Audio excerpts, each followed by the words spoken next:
Good morning, good afternoon, and good evening from wherever you are joining around the world. Welcome to today's webinar where we will try to solve value chain disruptions, change leadership in the agro-food industry. We are streaming to you live through the SEARCA online learning and virtual engagements or SOLVE platform via Zoom and Facebook Live. My name is Jean Labios, and I am a program specialist of the Training for Development Unit under the Education and Collective Learning Department of SEARCA. I will be your moderator for this morning's webinar. The short video shown earlier has given you a glimpse about SEARCA and what we do. SEARCA is hosted by the Philippine government in the campus of the University of the Philippines, Los Baños. So we are coming to you live from Los Baños, Laguna, the special science and nature city of the Philippines. This SOLVE webinar is SEARCA's immediate response to the emerging impacts of the COVID-19 global pandemic on food security by maximizing the use of information and communication technology platforms to inform, educate, and share evidence-based solutions and tested technologies, as well as best practices on the ground. If you are new to this webinar, this is actually the 32nd webinar since it was launched last year, April 28. Today, we will be joined by 3 experts who will share their experiences on what it takes to be a transformational leader for agriculture and rural development. We are pleased to have today leaders from the agro-food industry. SEARCA's 11th five-year plan, which was launched in July 2020, identifies transformational leadership for ARD, or agriculture and rural development, as one of the priority areas that would accelerate transformation through agricultural innovation.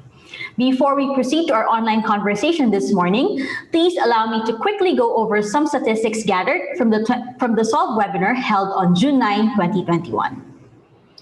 The infograph shows that 68% of our online viewers were female and the rest were male. It also indicates that more than 100 individuals tuned in via Zoom and 189 individuals viewed the webinar through SEARCA's Facebook page. Lastly, we are happy to note that we've had online attendees not only from the Philippines, but also from Indonesia, Myanmar, and Thailand. Let me now go over the program flow, which is currently shown on your screen. After my introduction and a few housekeeping rules, we will have our first speaker, Ms. Margarita Hontiveros Malvar, Gonagosho Senior Advisor for Agripreneurship and Mindanao Programs Head, as well as Vice President of the Aboitiz Group. Ms. Gingay will open our discussion this morning by discussing the Gonagosho Agripreneurship programs and their role as one of its leaders. Ms. Gingay will be leaving early this morning, so after her presentation, we will immediately open the floor for some questions from the audience. I will give further instructions on how to send in your comments and questions in a bit. After the short Q&A with Ms. Gingay, we will proceed with our program. Our next speaker is Ms. Maria Gisela Tiongson, Executive Director of the Jollibee Group Foundation. She will provide us with a discussion on her insights on transformative leadership for an inclusive agri-value chain. Lastly, but definitely not the least, we will have Mr. Ronald Mascariñas, President and General Manager of Bounty Agro Ventures Incorporated. He will share with us his own take on transformational leadership for agriculture and rural development. I know you're all excited to listen to our speakers, but let me first encourage you to send us your questions. How do you do this? For those of you who are tuned in via SEARCA's Facebook page, you may type your questions in the comments section. Kindly indicate your location now and our country of origin. If you are tuned in via Zoom, please post your questions or comments in the Q&A box, which you would find in the menu bar on your screen. Kindly indicate your location and or country of origin as well. Our SOLVE team will collate, curate, and compile those questions for me, and I will convey them to our speakers. Hopefully, we will be able to cover as many questions as we can in the time remaining. Please be clear when you are posting a question to a specific presenter, or if it is a general question that anybody can respond to. We will do our best to get as many questions as possible during the open forum. Kindly refrain from posting your email address in the comments section. You can provide this information to us upon responding to our evaluation form and e-certificate request. The link will be posted at the end of the webinar. Please note that this webinar will be recorded and will be made available on SEARCA's Facebook page and YouTube channel. Today's presentations will be uploaded on SEARCA's website at www.searca.org. The slides shown during the past webinars have already been posted there. For your social media posts, especially on insights or takeaways from this webinar, please use the hashtag SEARCASolve. If you have issues or are experiencing technical difficulties with the Zoom online platform, please contact us at solve@searca.org. Moving on to today's discussions, our first speaker this morning is Ms. Ana Margarita Gingay Hontiveros Malvar. She is a multidisciplined, results-oriented, and multi-awarded leader with extensive experience in the corporate and development sectors and has been instrumental in building sustainable agricultural development and peace programs in conflict areas of the Philippines. In the corporate world, Ms. Gingay is currently Vice President for Reputation Management and Sustainability of Aboitiz Equity Ventures Incorporated. In the development sector since 2016, she leads the Negosyo for Peace programs, Agripreneurship mentorship, and inclusive agribusiness programs for the Office of the Presidential Advisor for Entrepreneurship, Joey Concepcion. She holds the official designation as Gonagosho Senior Advisor for Agripreneurship and Program Head for Bangsamoro Region for Peace and Development. Additionally, Ms. Gingay was also Program Chair for the ASEAN Agricultural Summits for 2017 and 2018, where she led a team to mount the very first integrative and collaborative events to bring together stakeholders in the agri-ecosystem across the ASEAN region and with dialogue partners. Recently, she has been recognized for her work in sustainability by CSR Works International as one of the awardees for the Asia Sustainability Superwomen 2020. Ladies and gentlemen, please welcome Ms. Gingay Hontiveros Malvar. Thank you very much, Jean, for that very kind introduction. Maraming salamat. And of course, good morning to everyone. I hope you're all keeping well, staying safe, and that all of you are starting to get your vaccinations done as well. Firstly, allow me to thank the organizers of today's forum, SEARCA, for reaching out to the Office of Presidential Advisor Joey Concepcion and giving us the opportunity to share all about our work in empowering an inclusive and sustainable agripreneurship ecosystem in the Philippines through mentorship and transformational leadership. I think this is especially important because the times now are so disruptive, very challenging due to the global pandemic. So we really need to be able to constantly evolve and continue to bring stakeholders together to address the pain points in agriculture. We know that transformational leadership has 4 key elements that are the hallmarks of our ability to work with our teams in identifying needed change, in creating a vision to guide the change through inspiration, and then executing the change in tandem with committed members of the group or stakeholders in order to bring that vision to fruition. So the 4 elements which we know of as inspirational motivation, individualized considerations, the intellectual stimulation, and idealized influence have very practical and on-ground applications that have really allowed us the opportunity to help make lives better through the work that we do. All the more these applications are imperative today in the light of the many challenges that have far-reaching implications on our agriculture and food systems. And I hope to be able to share with you some of the real-life examples of how we have been moving in this space to bring about the change needed for a more inclusive and sustainable agriculture. So first, I wanted to talk a bit about the work that we've been doing in Gonagosho.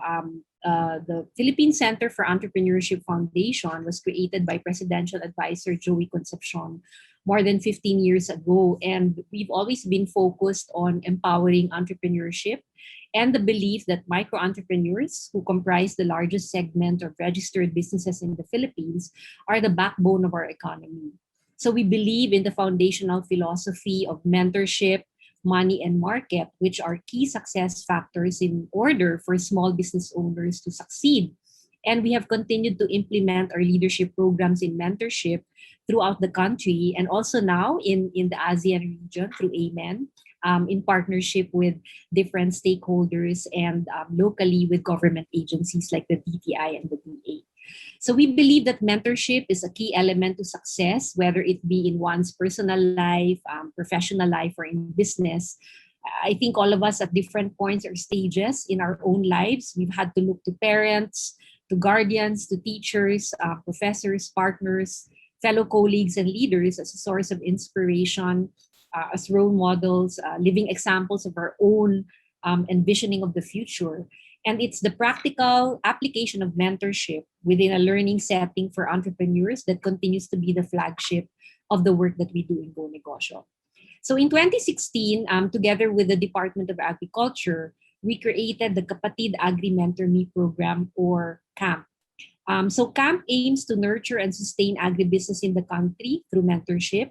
The program is unique because all our mentors are industry practitioners. So these are successful men and women in agribusiness, and they serve as mentors to provide guidance and assistance to equip smallholder farmers, fisher folk, agricultural cooperatives or associations, also the youth, and budding agri-enterprises with the right entrepreneurial mindset, very practical knowledge and strategies that will help them in expanding their agribusinesses and really give them a much better chance at success.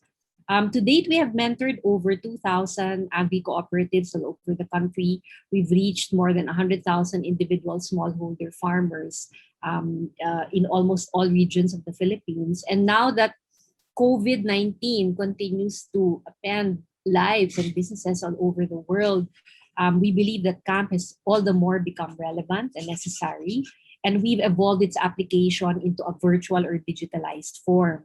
So we now have CAMP Online, which was developed last year as an innovative delivery mechanism for the mentorship modules, which are being used to propel agripreneurs forward in order to survive and thrive in spite of the unprecedented setbacks. So in CAMP, we continue to use positive influence and, of course, all that intellectual stimulation that happens during their mentorship classes. We listen and understand their needs and ensure that individual considerations are given for the situations that are unique to their sector, and provide the inspirational motivation that keeps them positive and focused and looking forward toward a better future.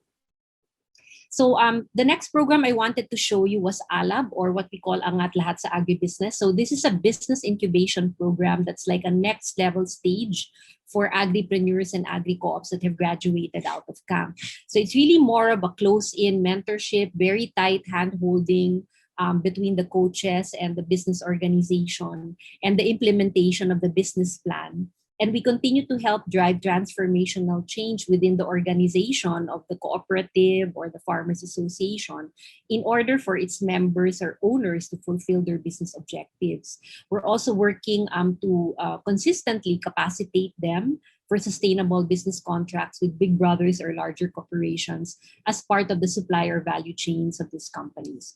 So examples of successful Alab programs are groups like Lamut Cooperative in Benguet and MBA Farms in Marawi, Lanao del Sur. So Lamut began as a cut flower operation, and they've since grown to be a multi-crop farming operation involving smallholder farmers in the community. And MBA Farms was a pioneer Gonagosho model farm livelihood project that was incorporated after the Marawi siege. And from a single crop farm operation, they've since grown to an integrated farming business, and also transitioned to become an accredited supplier of yellow corn to the Pilmico feed mill in Iligan. So both cooperatives have been supported by our Aboitiz Foundation under our Sustainable Communities programs. We also have the Angat Lahat sa Digital. So for those, we might have some global guests who are attending and don't understand the Filipino or Tagalog. So Angat really means to uplift, and Angat Lahat means uplifting everyone. So Angat Lahat sa Digital is really all about giving entrepreneurs and agripreneurs a wider market field to move in, so to speak, by providing them access to online market channels. We all know that digitalization is a great democratizer and equalizer in business. It really helps to level the playing field for everybody despite your personal circumstances or background. So through our partnerships with companies like Lazada, Shopee, and many others under the Digital Alliance, we are slowly helping agripreneurs evolve and capacitate themselves to be able to gain customers through digital channels and transform themselves to be able to compete in this space. So we're sharing now with you our Mindanao Barm development programs. And on a more personal note, this is really something that I'm very proud of to have pioneered and led for Gonagosho together with our teams on the peace and development programs in the Bangsamoro region in Mindanao. So for many years, together with my husband, we had nurtured many friendships with several families and personal friends in the region, and had come to know very well the intricate, complex, challenging, and fascinating dynamics in these predominantly Muslim provinces. And it was also very apparent from my journey into Bangsamoro that here were located some of the poorest communities, with men and especially women and children being extremely vulnerable to conflict and violence, and often caught in this vicious cycle that, sometimes seemed unending. And in 2016, with the looming situation of a still uneasy peace in Mindanao hanging over, everyone's heads, together with our team, I was requested to begin a series of programs to help these barm provinces through intervention and with support of private sector big brothers. So we began the development programs in the province of Sulu in partnership with local stakeholders. In fact, one of our partners is also speaking today, and some of Manila's largest corporations, to help establish capacity building programs, sustainable communities, and inclusive agripreneurship projects. So spanning several municipalities in Sulu, the programs have really been instrumental in helping to uplift people's lives and empowered former Abu Sayyaf rebels to return to the fold and become productive members of their communities. In 2017, after the Marawi siege broke out, so again, this is in the Barm area in Mindanao, once again, we were called on to respond through a wave of private sector support that provided response and much needed relief to displaced communities as well as to the government forces. And it became apparent very early on in many of our personal encounters that we had with displaced families who had lost family members, they lost homes, they lost livelihood, that we really needed to create a more sustainable and innovative solution to be developed, one that could provide much needed support, and at the same time be respectful and sensitive to local cultural and religious beliefs. We needed an inclusive solution that would not just address the rebuilding from the scars of a battlefield, but more importantly, to address long-standing and very real societal pain points about exclusion, conflict, violence, social injustice, and poverty. So this led to the development of the Gonagosho model farms. We began this as a very simple livelihood intervention with small groups of farming communities in the different municipalities.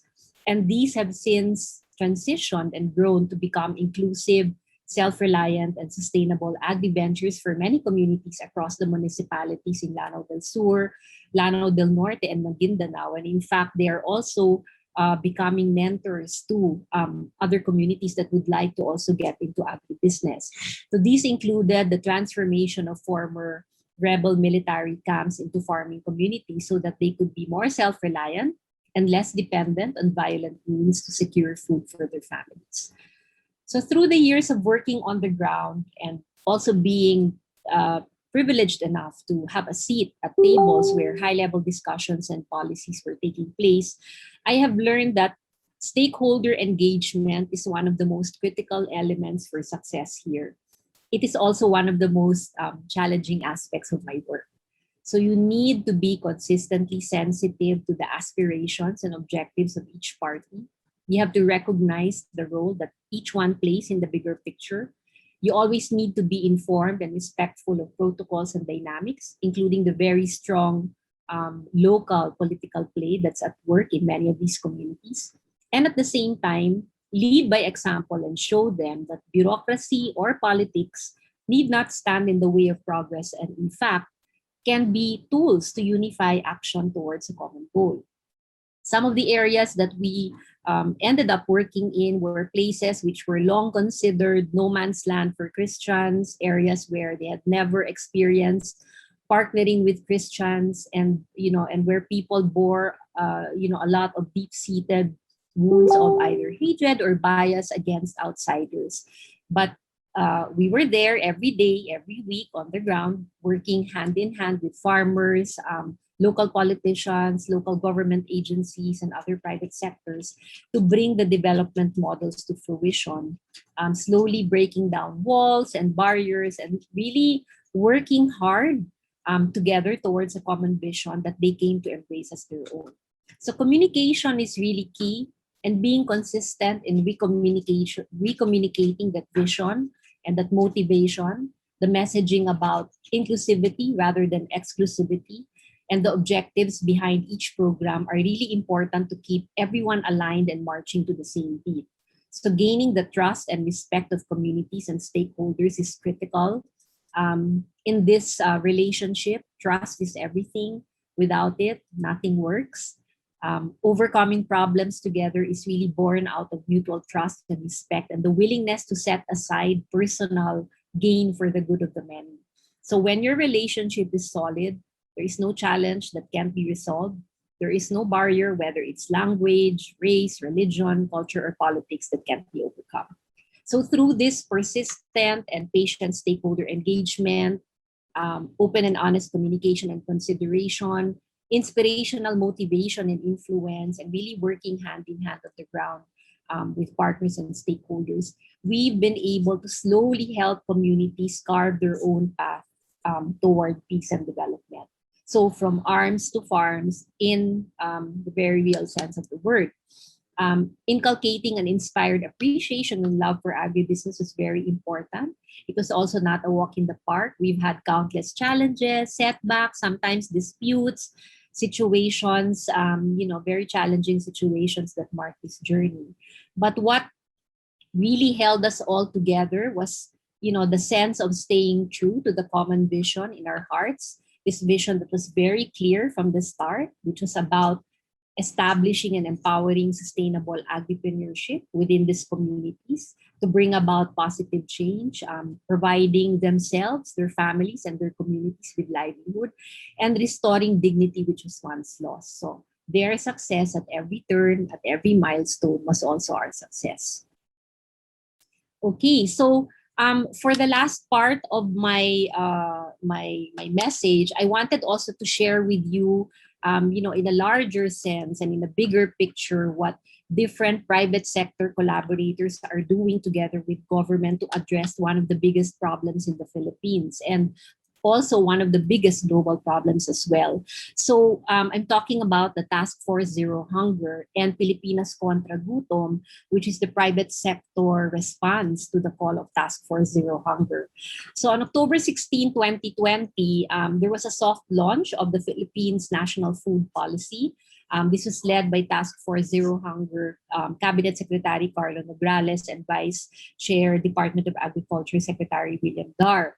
And the national food policy was launched to engage and inform the public about, about this, and then to elicit support. And this really helped pave the way for non-government actors such as ourselves, companies, private sector companies, to respond to the task force call for a whole-of-nation approach to end hunger in the Philippines.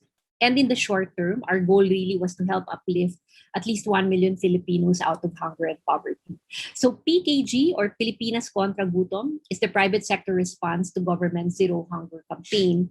And we at the Aboitiz Group, we are also part of this consortium, along with more than 70 private sector companies, NGOs, and organizations, looking forward to helping sustain this movement and program to uplift 1 million Filipino families out of hunger by the end of 2021. And hopefully the entire Philippines, we can end hunger by 2030. So specifically for work stream 1, which is where we are involved in. So this is for the pillar of accessibility and affordability, and we're more than 30 companies involved in collaborative efforts to meet our goals as part of Zero Hunger. So as companies, NGOs, advocacy groups, we recognize our responsibility, not just to our own respective stakeholders, but to society and our country, and even the world at large. And we recognize that because of the scale and magnitude of our business operations and the financial resources that we have at our disposal, we really have the power and ability to help drive positive change and transformation in the agriculture and food sectors. So when we chose to all come together and work for a common good, there really is a lot that we can achieve. So our involvement as private sector companies in PKG is based on the principle of shared responsibility and human rights, the right of every person to safe and accessible and nutritious food, and also the shared responsibility, believing in the whole of society approach, where private sector working closely together with government can really help address zero hunger. So everybody has a role to play in this movement. And through a multi-sectoral approach, we can sustain collaboration through partnerships and programs, through sharing of best practices, and really leveraging on collective resources. Partnership, again, for the goals is really key here, because many of the enabling mechanisms, especially those provided by government, are so important. And the policy for business and agripreneurship are also largely driven by government. So the partnership for the goals here, again, are key. And reinvention is not necessary, because our idea here was already to focus and scale up on our own existing inclusive business and value chain programs in order to create impact and meet our goals. So we were very clear about the vision that we wanted, which was really to change the state of farming in the Philippines, to elevate farming to that of a dignified, sustainable profession, where our farmers are of high quality, they're globally competitive, enjoying prosperity in their profession. So in closing, I think the key lessons about transformational leadership are very much alive in agripreneurship and in the way that we live our own lives. From having strong interpersonal skills, being creative and innovative in finding solutions, thinking out of the box and saying, yes, there is a way when everybody else is saying, no, don't do that. Being agile and quick thinkers in the face of challenges to your envisioned future, having that adaptability, especially now, it's so critical because times are so disruptive. And then also being curious and unafraid to surround yourself with brilliant minds, with people who are better than you, so that you in turn can help lead and enable the team and community to achieve much, much more together. And then to a certain calculated, reflective extent, also take a leap of faith and be a risk taker. So believe in your ideas and take the necessary risks to implement them. So while we know that the global pandemic has definitely changed the way we live our lives forever, we remain fully committed and undeterred in helping to lead and participate in truly sustainable and inclusive agricultural practices in the Philippines. I remain confident and always hopeful in the partnerships we have nurtured through the years, in the power of mentorship and transformational leadership, and in the passion and commitment from all our stakeholders on this challenging journey. Let me leave you with this thought as I close my message this morning. As Seth Godin once said, transformational leaders don't start by denying the world around them. Instead, they describe a future they'd like to create instead. So together, may we all be a force for good. May we continue to work together to enable, empower, and inspire toward an inclusive and sustainable agripreneurship for a better tomorrow for all. Thank you.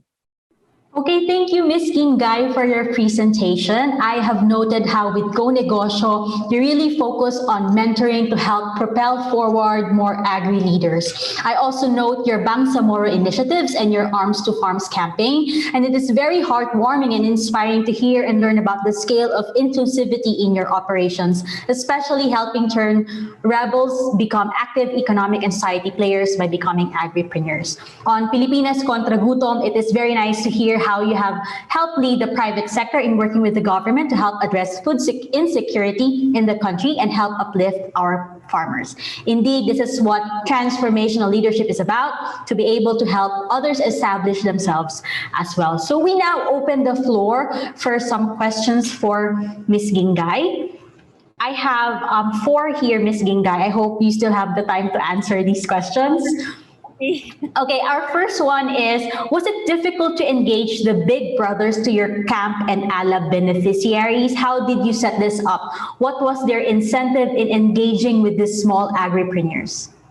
Okay, for starters, many of the private sector companies or big brothers have been involved in Gonagosho for quite a long time because of the work that PA Joey started 15 years ago. So many of them were already familiar and very much supportive of really empowering entrepreneurship. So when we started the programs that were more specifically focused on agriculture, it really became a natural transition for some of them, especially since we do have many of the large agricultural companies as part, of our big brother network in Gonagosho. So madali lang yung transition nila. In fact, when we started camp or the Bangsamoro programs, I would get messages from some of the leaders, asking, I want to support, what can we do? How can we help? Please let us know. Without having to ask them, they were actually volunteering. And I think this is this is something that is also very inspiring, because rather than people just focusing on themselves or organizations just focusing on what's good for them, there's a lot of reaching outwards already, to the extent of what can I do to help. So that's great.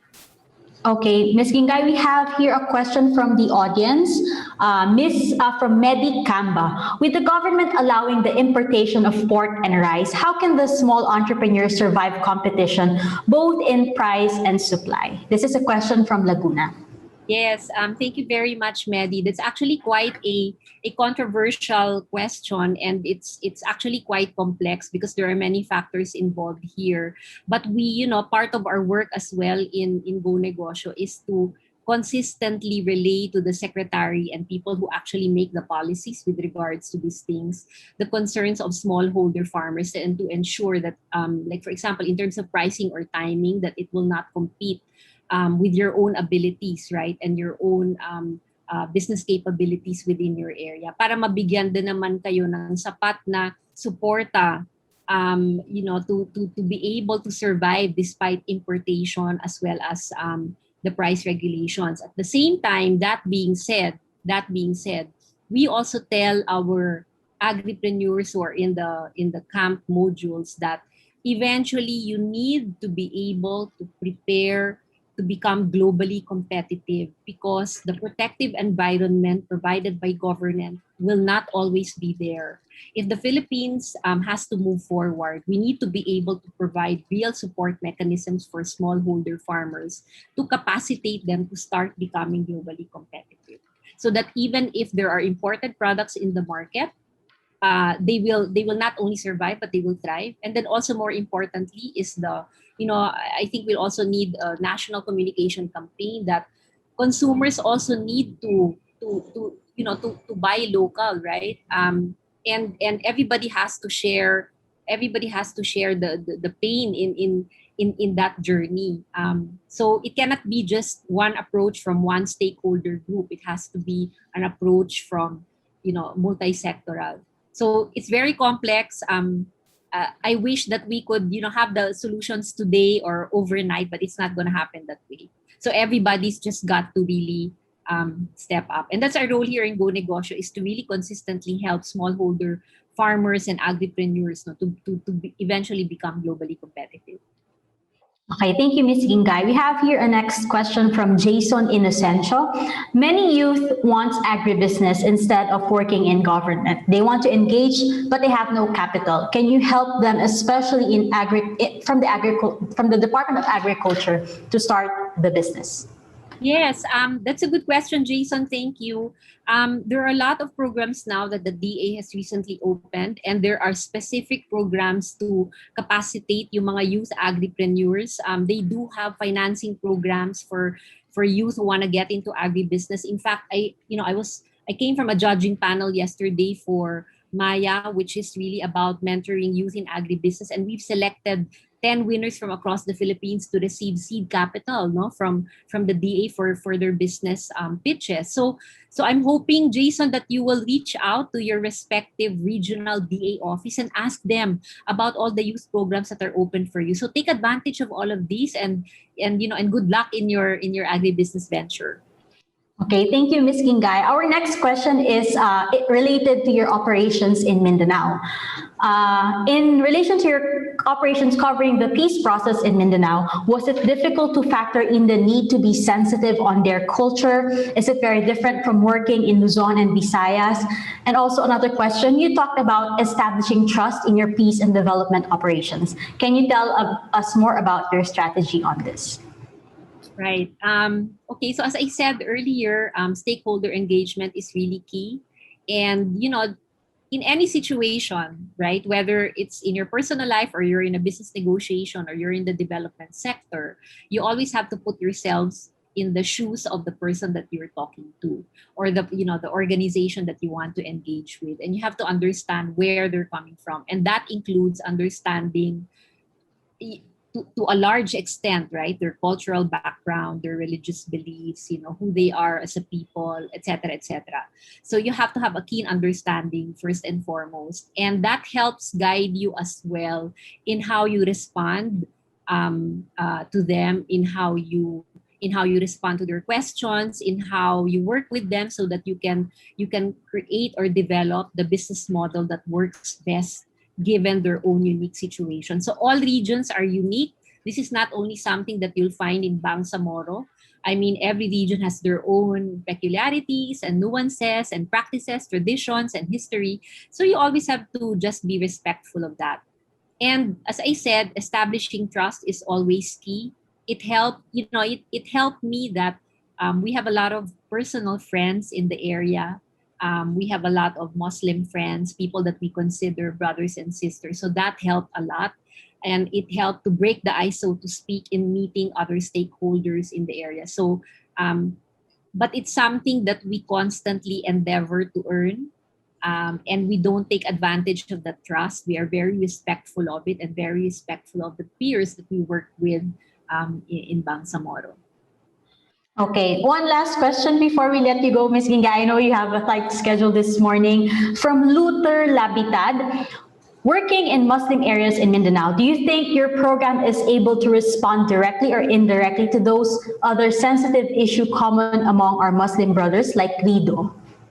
Yes, okay. So there are a lot of factors that lead to Rido. It's quite complex, right? And as much as possible, when we do have a Gonagosho program on the ground, from the very start, we advise the stakeholders that because this is for their community, regardless of the clan conflicts, they need to come together and work together within the Gonagosho model farming community. So we make that clear from the very start. In fact, we've seen we've had actual experiences where there's ongoing Rido, but because of the Gonagosho programs, families have been able to resolve conflicts for the long term. So it's actually been quite useful.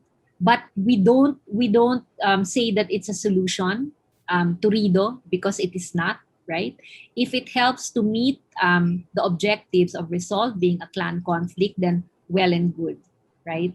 But when you talk about sustainable agripreneurship and lasting peace and development, I think this is a language that everybody understands from every clan, regardless of what issue they're fighting about.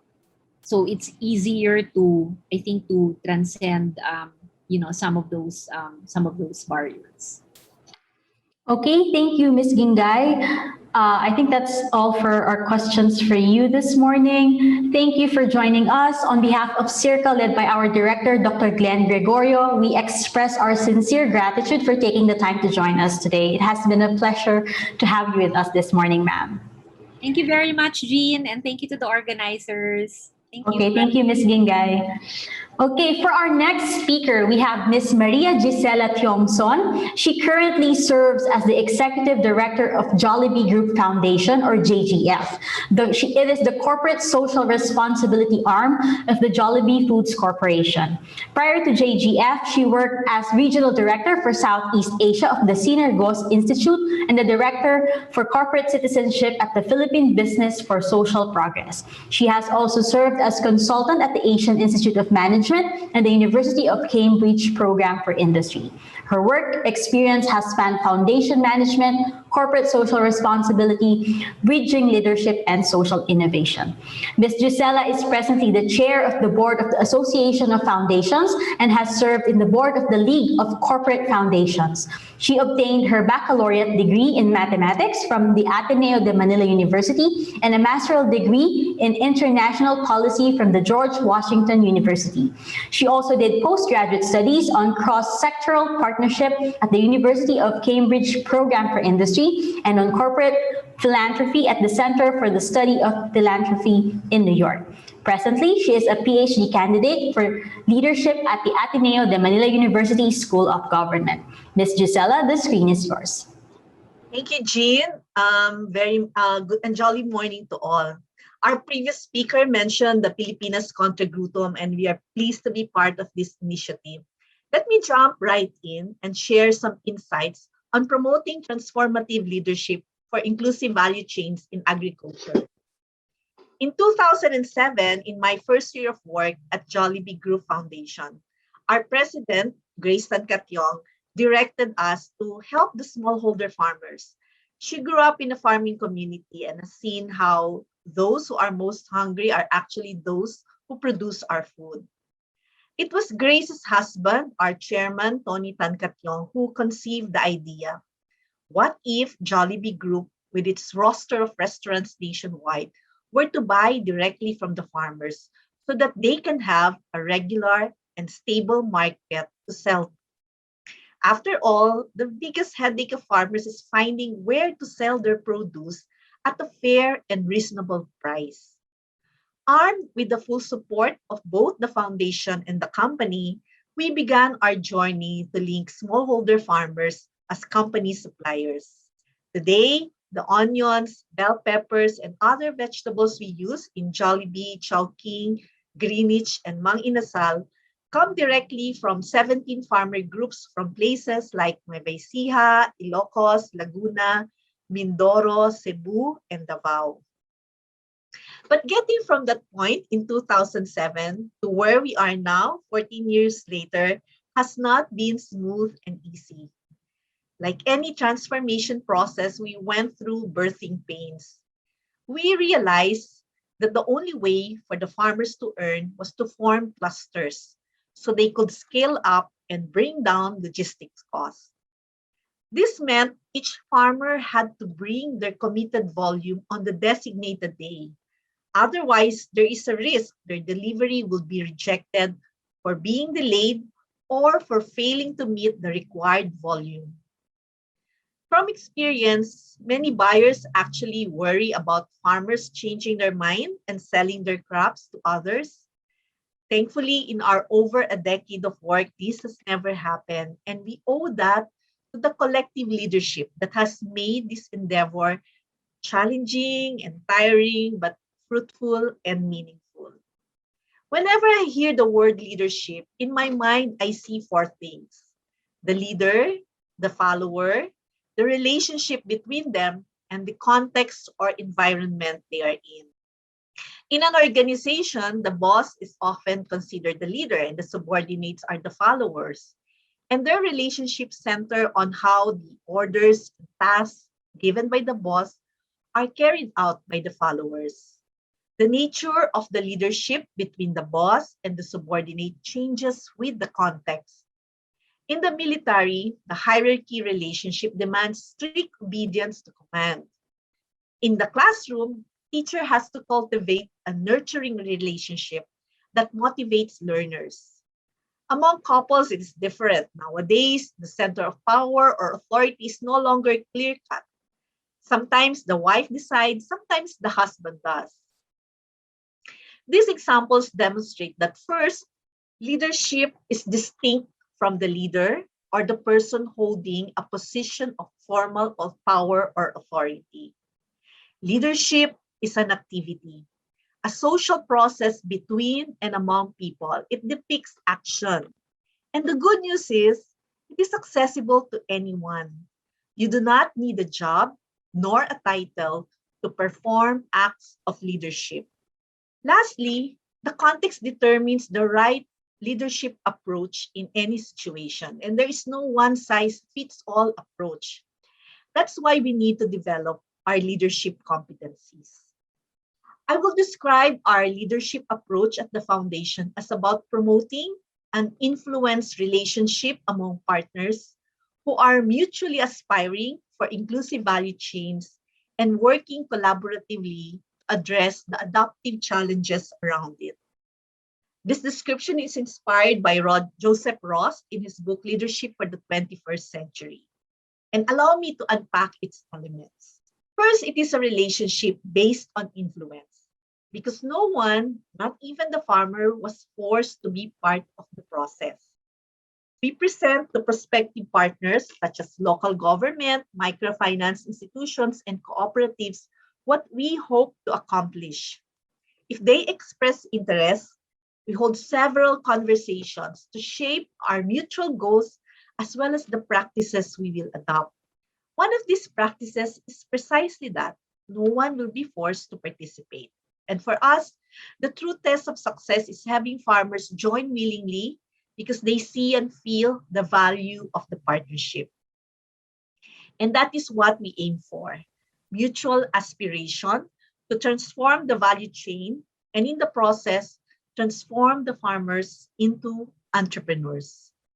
This involves farmer leaders who are determined to improve the lives not only of their families but also their communities.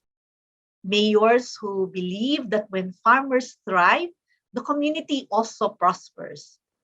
Financing institutions that extend services beyond credit so that farmers can effectively utilize the funds provided to them. At the center of this convergence is the vision of a flourishing rural economy. When we started, we knew that the challenge of low income and productivity has plagued farmers for decades. The problem is complex and consists of both technical and adaptive challenges. Technical challenges are problems that are important but have available solutions based on current know-how. Oftentimes, this can be resolved by bringing in experts. And for example, science can tell us what crops are suited to which climatic and social soil conditions, or how to manage different kinds of pests. Adaptive challenges, on the other hand, require more than expertise. They can only be addressed by changing people's priorities, beliefs, and habits. Examples are climate change and, of course, the COVID pandemic. In our case, it was the mistrust. For years, corporate buyers have experienced farmers pole vaulting or not fulfilling their commitments. And this has made them very wary of dealing with farmers directly. They would rather transact with traders and middlemen, even at a higher cost, as long as they are sure to receive the volume that they need. Farmers too were suspicious of corporations. They could not imagine why a multinational company will take interest and reach out to them. We braced ourselves for the fact that getting the farmers to deliver to Jollibee Group could not be addressed simply by getting the farmers and the purchasing group to sit down and negotiate a contract. We organized several dialogues in order for the farmers and the company to understand each other's views and to learn to trust one another. Our supply chain and quality management teams orient the farmers while being careful to simplify technical terms and concepts. Among our partners, one mayor had to shell out her personal funds so that the farmers cooperative could make a down payment for cold storage rental while their loans were in process. Conflict among farmers would also arise, and our partners on the ground had to skillfully navigate those dynamics. We and our partners had to be agile and constantly adjust not only our programs and processes, but also our beliefs and mindsets. After all, it has been said that we cannot solve our problems with the same thinking we used when we created them. Despite all this, we still dealt with tough situations. I remember a heartbreaking conversation with a group of farmers from southern Philippines who wanted to sell their local lemons to Jollibee. We did studies on logistics and shelf life extension, but without better farm to market infrastructure, we just could not make it a viable proposition. We also had an instance when delivery was rejected because the farmers failed to follow quality protocols. Good thing they were trained to identify ahead other trading posts where they could bring their produce. Through the years, we've come to accept that despite our best intentions and efforts, some things are just beyond us. All we can do is to continue to influence other stakeholders to join us in this advocacy.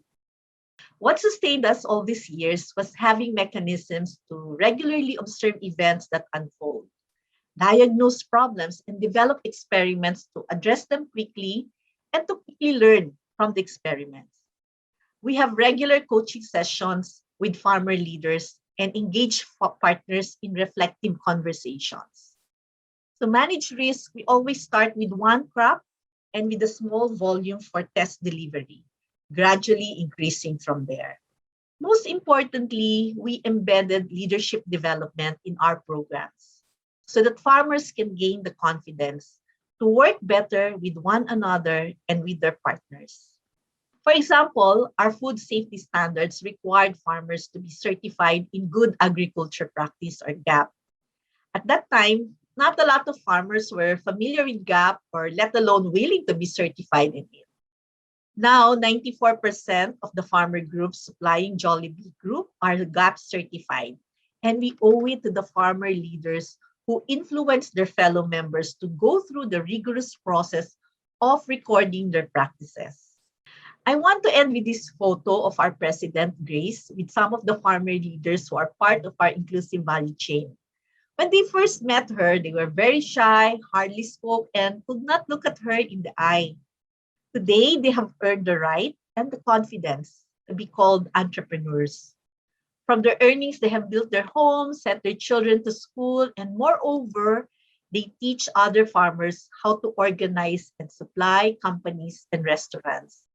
Indeed, the success of this transformation depended not only on what we did or how we did it, but also in tapping that inner leadership place where everything emanated from. What Bill O'Brien, the late CEO of Hanover Insurance, said is true. The success of an intervention depends on the interior condition of the intervener. We are proud of this cadre of farmer entrepreneurs and their network of support institutions who, as change agents, continue to drive the transformation in their communities. These are among the things that give us hope for a brighter future in Philippine agriculture. Maraming salamat po. Okay, thank you, Ms. Gisela, for your presentation. Indeed, those who are most hungry are those who produce our food. It is nice to know that our favorite bee has taken steps to focus on helping our smallholder farmers and making them as direct company suppliers. I note how you emphasize that context is important in determining leadership approach because there is no one size fits all. I also note how you emphasize adaptive challenges, changing people's priorities, beliefs, and habits. I am sure along with our participants, we all feel a sense of pride that our favorite local fast food prioritizes uplifting and empowering our farmers and even more, making them change agents as well. Again, may I remind our online attendees watching the webinar via Facebook Live, please start typing your questions in the comments section, including your location or country of origin. If you are tuned in via Zoom, please post your questions in the Q&A box, which you will find in the menu bar on your screen. While waiting for the next presentation to be shared on screen, please allow me to tell you more about our final speaker. Mr. Ronald Mascariñas is the President and General Manager of Bounty Agro Ventures Incorporated, or BAVI, since 2002.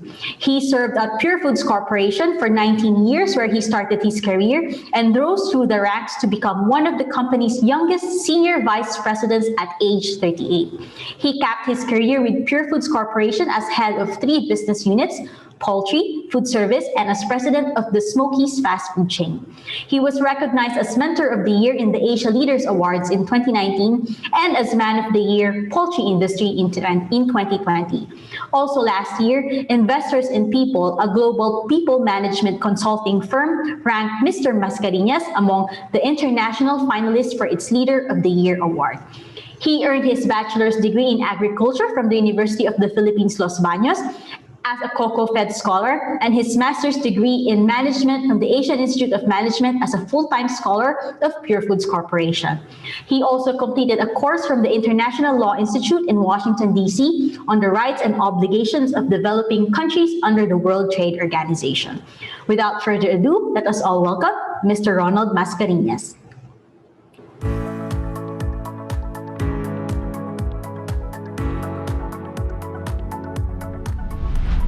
Pleasant day to all the stakeholders of the Southeast Asian Regional Center for Graduate Studies and Research in Agriculture, as well as everyone joining us from around the world. It is an honor for me to share our journey in agricultural and rural development. From the beginning, we at BAVI were aware of our bigger purpose, and that is to inspire puso para sa Pinas within our ranks and also to everyone we encounter in the communities that we serve. The line Puso para sa Pinas is more than just a hashtag for us. It is an expression of our love for our country. We strongly believe that love of country is important in building a strong country.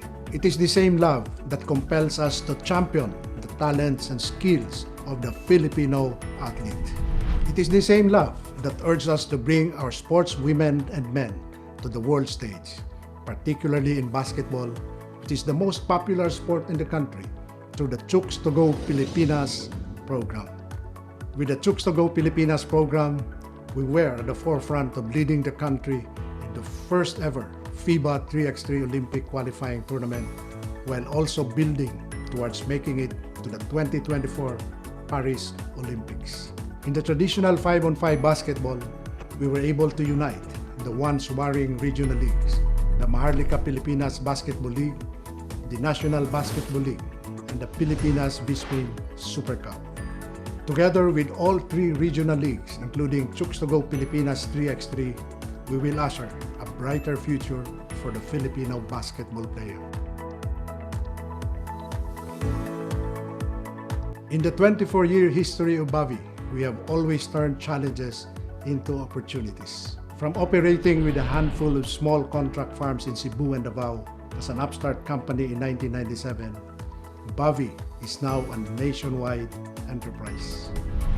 When I joined the company in 2002, we initiated the development of business operations outside Metro Manila with entrepreneurs in the countryside, which are primarily rural communities largely dependent on agriculture. We chose to partner with hundreds of small poultry farmers, feed millers, hatcheries, dressing plants, and truckers. This opened up business opportunities to local entrepreneurs in the countryside to be part of a big business which is nationwide in scope. Except for one farm in Cebu, we do not own any other production facilities across the country. All production facilities and trucks costing billions of pesos are investments by local entrepreneurs. We created partnerships for farms all the way to processing facilities and provided technical expertise and supervision to ensure a highly efficient supply chain in poultry integration. And to address the rapidly changing times, we invested early on in the digitalization and automation of our operations in rural areas. But it was never always smooth sailing. When the ASEAN Free Trade Agreement was about to be rolled out in the mid-2000s, we realized that cheaper imported chicken from our ASEAN neighbors could flood our market. We strongly believed then that we were in the sunset industry, and that if we cannot figure out a way to be viable, we need to walk out from the poultry integration quickly rather than risk losing whatever financial capital we built over the years. The after-scare forced us to radically innovate, which gave birth to Chooks to Go, selling oven-roasted chicken. We figured that if we are forced out of the poultry integration, we can import dressed chicken and sell it as roasted chicken in our own stores at significantly higher margins. We calculated that we needed about 1,000 stores selling roasted chicken to generate the same income stream from our poultry integration and preserve the livelihood of our existing employees. This proved to be a game changer for Bobby as Chooks to Go evolved to become our flagship brand and our most reliable cash cow. Our retail stores has grown to close to 2,000 today and has provided more employment opportunities to over 5,000 workers across the country.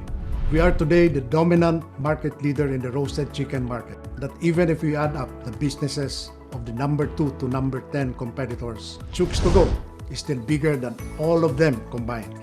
And we still have our traditional Bounty Fresh poultry integration intact, which has likewise grown many times over pre-AFTA volumes. We continue to innovate to set us apart from competition. Today, we are the only company in the country that produces no antibiotics ever chicken through our zero antibiotics chicken production system. This addresses the global threat of antimicrobial resistance in humans, which is predicted to be a catastrophic pandemic by year 2050 if irresponsible use of antibiotics in animal production is not abated. We were never prepared for the onslaught of COVID-19 pandemic to our business. Practically overnight, people just stopped buying our products because of the lockdown. Most people did not have access to the market as public transportation was suspended. Most of our production went straight to the cold storage. For a week, cash flow dried up. All our employees from administration, HR, finance, all the way to managers and executives volunteered to be a part of the rolling store operations to bring our products to communities on lockdown. While most companies stood still during the first phase of the pandemic, all our employees were out on the streets every day, Monday to Sunday, including holidays, to peddle our chicken to communities affected by the lockdown. I know it was needed to survive the crisis, but I cannot in conscience demand that from my people because of the risk to their lives. I never imagined that our employees will volunteer to keep the business afloat. And thank God we did, without a single casualty or hospitalization, and a stronger business emerged. When quarantine restrictions were relaxed, our rolling stores became irrelevant. This gave birth to the Chooks to Go reseller program, which was created primarily to provide livelihood opportunities to displaced workers. Today, we have over 15,000 registered resellers across the country and growing. We provide them hefty discounts for them to price competitively to end users. To date, our resellers have completely replaced our traditional trade distributors and is the most profitable trade channel next to Chooks to Go. Among others, one marginalized sector in our society that we are supporting are our soldier retirees. The current system mandates retirement at age 56, and it is common knowledge that their paltry pension is far from enough to carry them through their old age. We partnered with the AFP in our Kabuhayan para sa mga Kawal ng Bayan or Kawan project to provide livelihood to Army retirees who are willing and able. Army retirees normally go back to their home provinces upon retirement.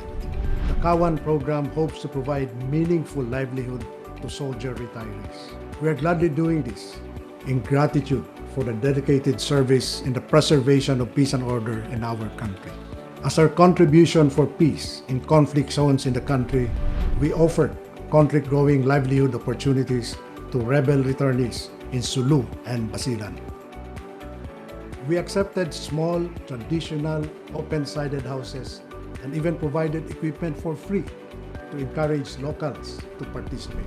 Our cost of production in these areas are significantly higher, but we are committed to support the expansion for as long as there are interested parties. We believe that peace does not come without risk and that its rewards go beyond economics. We chose to invest in peace as a way of life and not just a matter of good corporate citizenship. Beyond growing our business, our dream is to help Sulu and Basilan win the peace by gaining for itself a real stake in development. We share their aspirations for economic independence along with the rest of the marginalized areas in the country. Let me end by publicly declaring our commitment to continue our pursuit for agricultural and rural development in our country. We share the quest of SEARCA to see prosperity thrive across our farmlands. Puso para sa Pinas.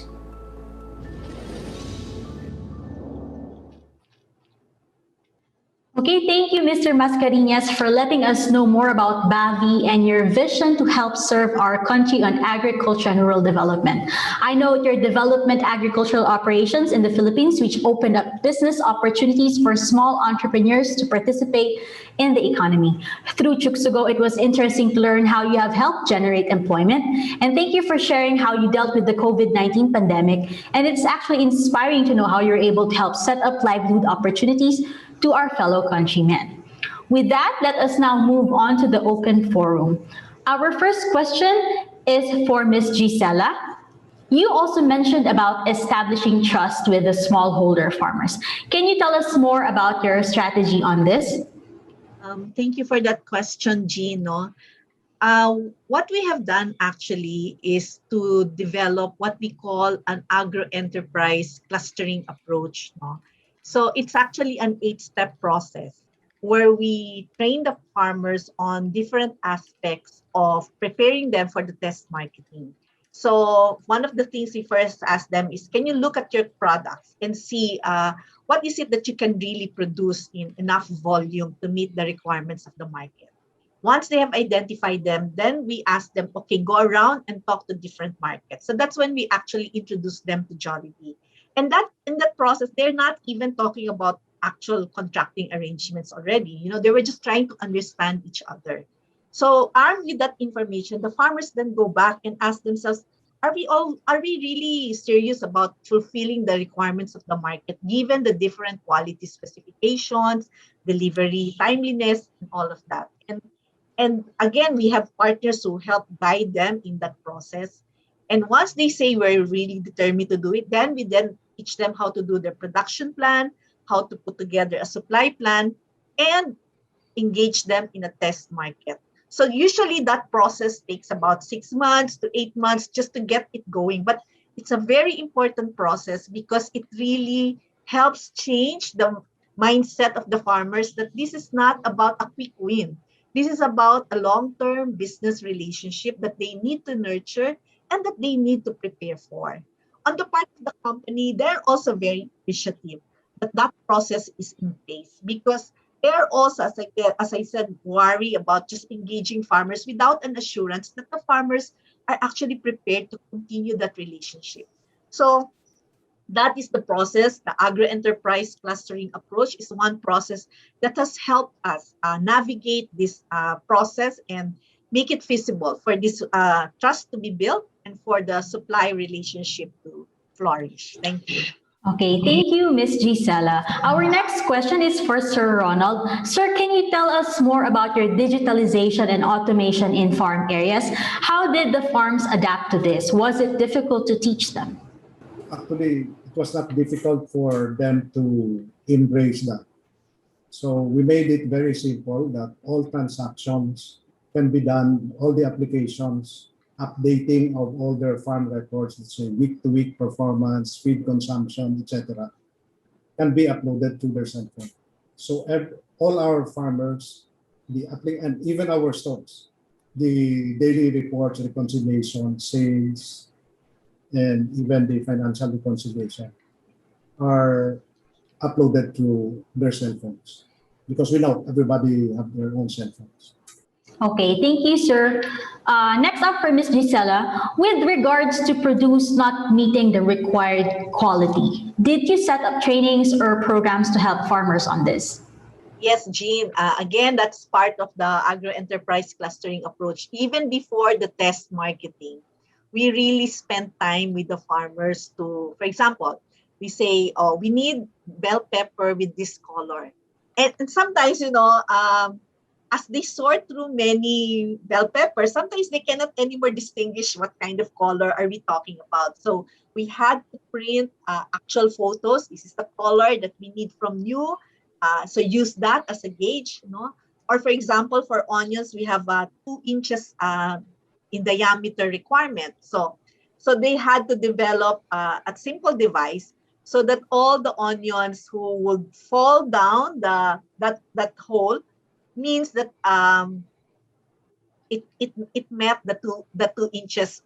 Sorry, that it meant that the those who stay on are the ones that can be delivered to JFC. The rest that will fall are those that are smaller in diameter, so therefore they're not 2 inches. So those things, the way to treat and teach them quality really needs very, very creative ways of teaching them quality, because it's not usual, it's not very common. Our smallholder farmers usually they just sell everything to the trader or to the other markets without any sorting. So that alone, that sorting process actually creates already additional value for them.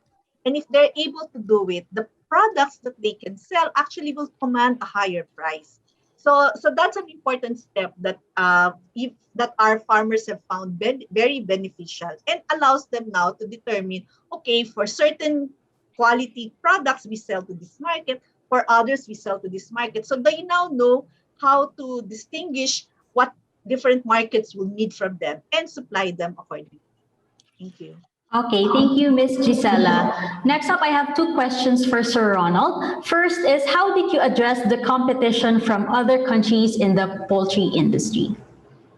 Biggest challenge for local integrators really is the high cost of raw materials, particularly corn. So at that time, our buying price of corn, local corn, was about 12 pesos. And the cost in Thailand in particular was 8 pesos. And it's very basic because the average yield of our corn farmers here is about 3 tons per hectare. In Thailand, they're doing an average of 8 tons. But it's not difficult to figure out why they are more productive, because some of our farmers can also produce 8 or even 12 tons per hectare. But since most of our farmers do not have access to financing, they cannot afford to buy the most important input, which is hybrid seeds. And a lot of them do not have money to fertilize, to buy fertilizer. But anyway, we thought because of when we looked at the cost of production among our ASEAN neighbors, we saw it was really substantially lower. So we figured out it doesn't make sense for our customers, let's say the fast food chains, the supermarkets or the wet markets. Where will they buy locally produced chicken if they can buy imported chicken at a lower price? So we thought it was coming, that the imported chicken will come in. But because of the ASEAN, where from 40% tariff, it was reduced to a uniform 5% tariff. So since corn in Thailand was low, the price was low, ASEAN neighbors started importing from Thailand. Because of that import activity, it created a supply-demand imbalance in Thailand. So price of corn in Thailand went up. So that was what we failed to figure out, that a commodity will always find an equilibrium. And when that equilibrium was established, practically our cost of input was practically the same at the end of the day. That is why overall the local integrators were not affected. But we've set up our to-go retail stores because of that fear that imported chicken will replace locally produced chicken. Okay, thank you, Sir Ronald. Our next question is, it is nice to learn that you also have operations for our brothers in Mindanao. Similar to the questions with the first two speakers, how did you establish trust?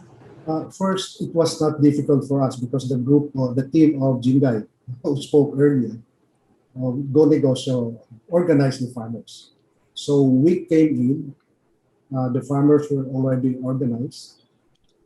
So the biggest challenge for us was where will they get the financing to put up those farms?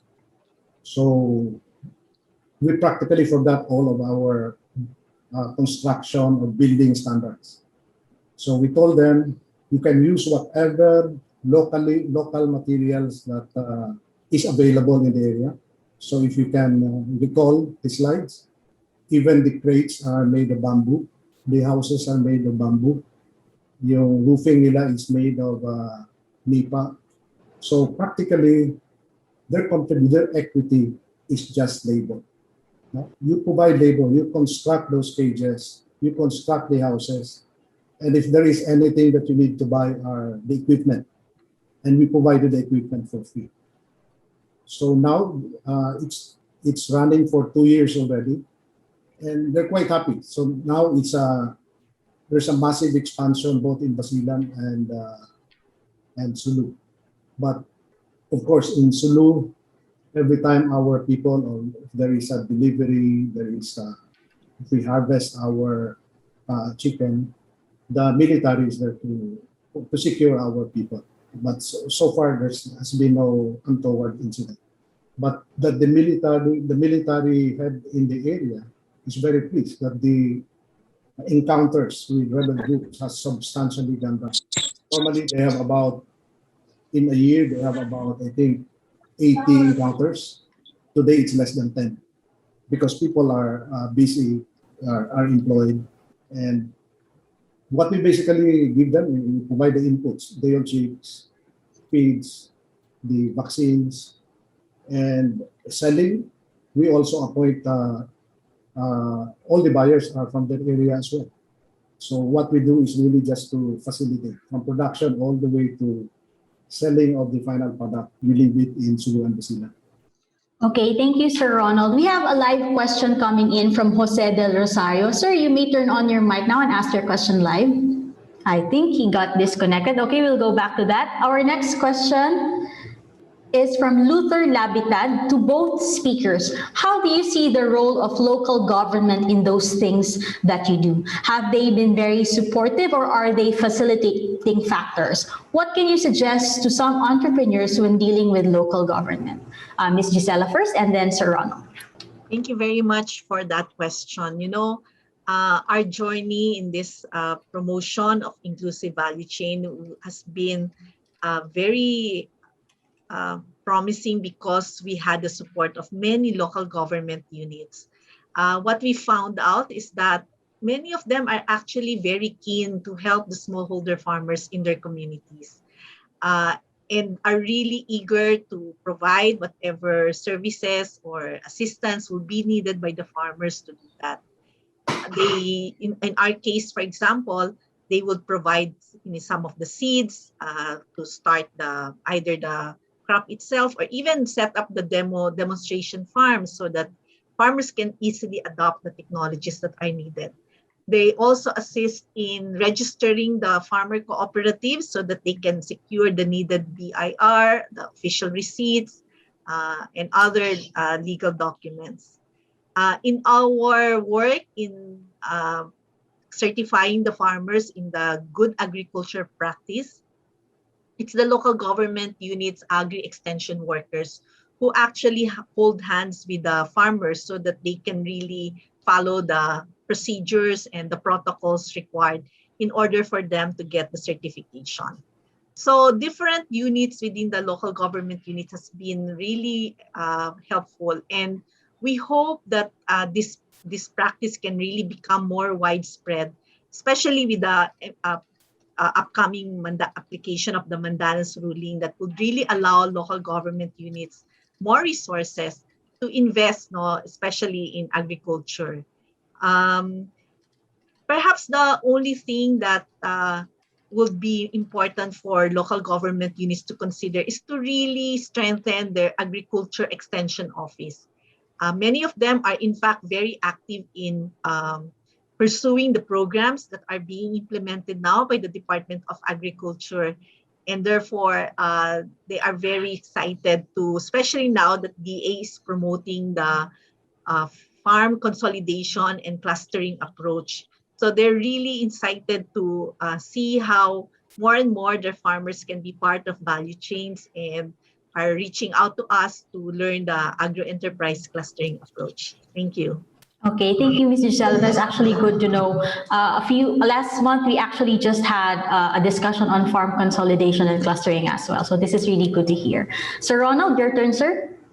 For our project in Suluan, Basilan, from the governor, mayor, all the way to the barangay captain has always been very supportive.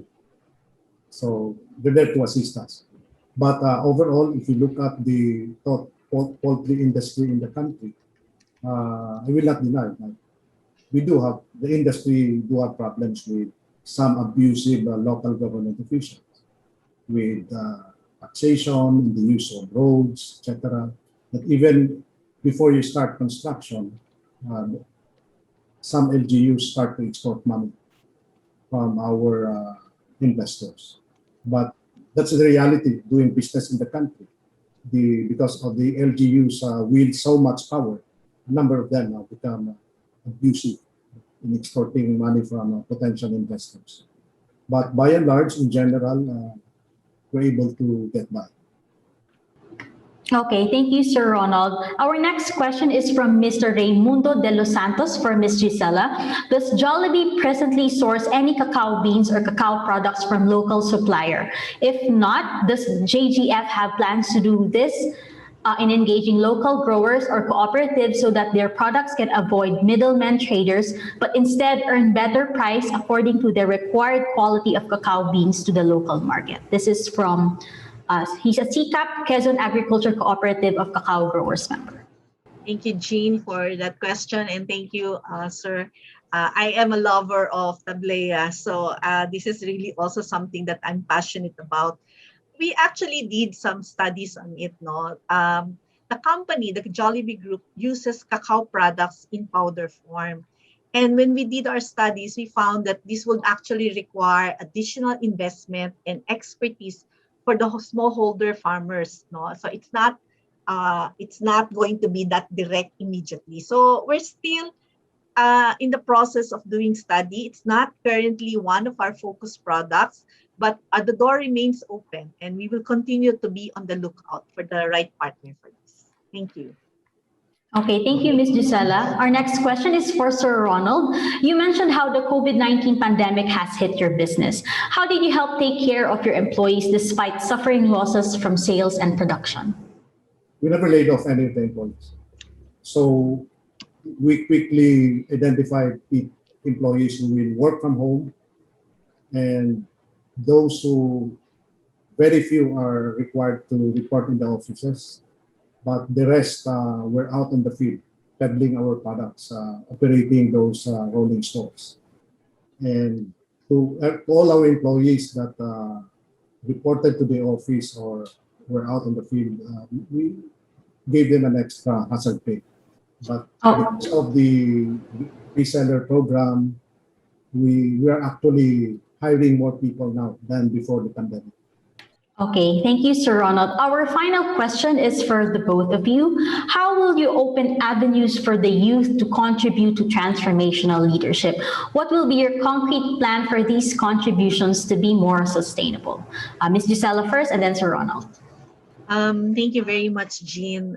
This is also one of our major concerns, how to engage the youth. And we think that really it's about demonstrating to the youth how there can be, farming can be profitable. We see that now happening with the second generation of the farmers that we work with. They see that their parents are doing well, so they are also encouraged to continue and do farming, not because it's the only alternative for them, but because they can really raise a family, with their income. So there are two things that we're doing along that line. One is we are that agro enterprise clustering approach. We are actually working to develop a curriculum that can be used by technical and vocational schools and probably even senior high schools. How to teach agro enterprise clustering at that age. Where we work with TESDA and the Don Bosco schools currently to implement that program. And at the same time, with some of our partner institutions that have training centers like Sacred Heart Cooperative and ASHI in Laguna.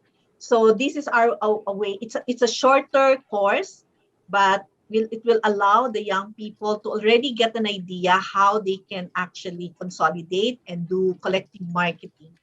And part of the process there is to guide them along the way.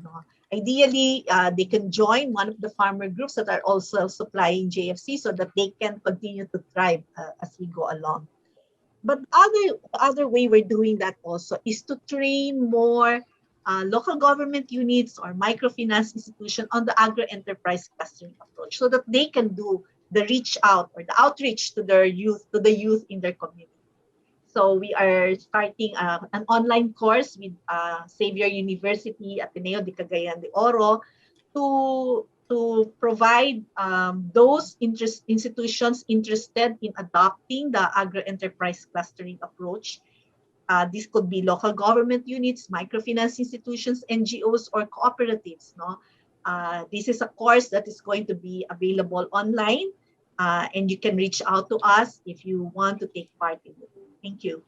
Okay, thank you, Ms. Gisela. Sir Ronald? To be frank, we do not have a specific program for the youth. As you know, we only have one product, which is we basically produce chicken. But there are more and more new investors now that the children are the one managing the farms. But to answer your question, we do not have a specific program for the youth because investing in a poultry farm is a basic product. Requires huge investments.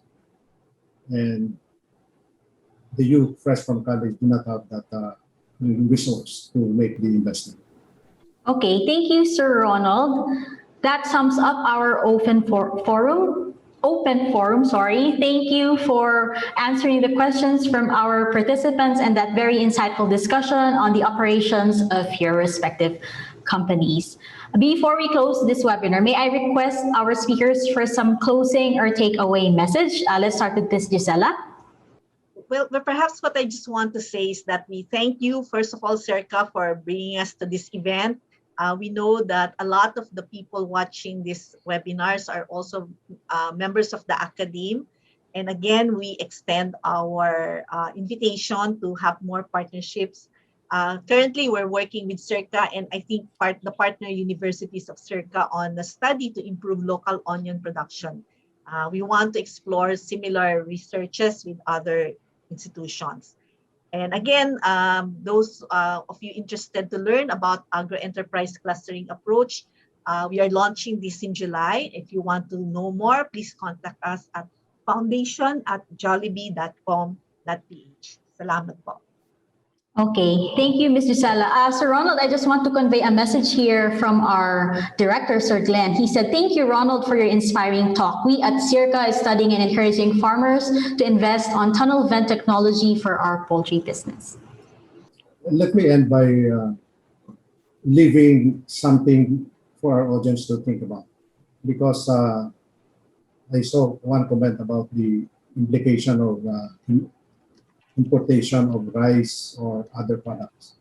Because it's always a debate, a controversial issue when imported onions, imported rice, imported chicken comes into our country. But we have to consider, you think about the population of the Philippines is 105 million.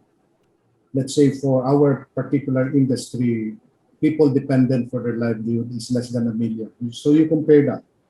The total consumer market is 105 million. People dependent for their livelihood in the poultry industry is 1 million. So if you're in government, you need to keep a balancing act. Are you going to protect the interest of the 105 million or the 1 million poultry stakeholders? So right now, people are buying chicken and they average 160 to 170 pesos per kilo. If you allow imports, people can buy chicken for 80 pesos per kilo. Now, you answer that question. Should we liberalize import and allow people to buy chicken at 80, 90 pesos per kilo? Or you continue with the practice of protecting our industry and let the 105 million Filipinos be hostage and be forced to buy expensive chicken? That doesn't apply to chicken only. I'm making this an example because that is our industry. Let's say for onions, will you force the 105 million Filipinos to buy onions for, let's say, 80 pesos per kilo? Or allow imports and let them have that flexibility to buy it at, let's say, 20, 30 pesos per kilo? I don't want to answer that question, but people need to think about it. Would like to end with that question. Okay, thank you, Sir Ronald. Definitely a food for thought for all of us. Okay, on behalf of SEARCA, led by our director, Dr. Glenn Gregorio, we would like to express our sincere gratitude to Ms. Gingay Hontiveros Malvar, Ms. Gisela Tiongson, and Sir Ronald Mascariñas for taking the time to join us today. It has been a pleasure to have you with us this morning. That ends our webinar, but before we close, please let us know what you think about this webinar by following the link to a quick feedback form shown on your screen. The same link will direct you to the request form for the e-certificate. Your feedback will help us improve our online events. Please note that we will only accommodate requests for e-certificates within 24 hours after the end of this webinar. Kindly wait for your e-certificate to be issued at least within a month, as we receive a lot of requests for e-certificates. Thank you for your understanding and patience. Let us help one another get through this COVID-19 pandemic. We hope that as we go along, we will be able to create a community of better, bigger, and smarter farmers and farming communities.